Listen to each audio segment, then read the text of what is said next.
Ay pa rin nilang lumabas sa comfort zone nila, pero madalas silang dumain na sana. Wala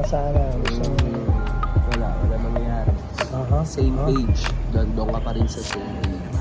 Ang ticket mo, hotel mo, etc. bla, mabot ka ng 100k o 200k, tapos pagbalik mo ng kanya-kanya natin buhay, nauwi mo lang ay 15k, hindi mo agad-agad talaga, diba? Bumili ka ng lesson sa halagang 200,000. But it's up to you kung paano mo rin kakabigin yun. Let's go! Woo! What a life!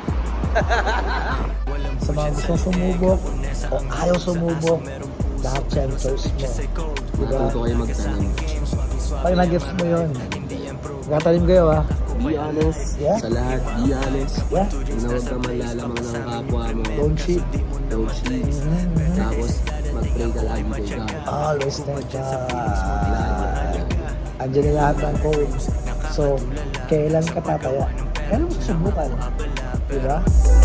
Baby, wag kang mag-alala. Pag nakuha ko ang pera, tayo ay mawawala.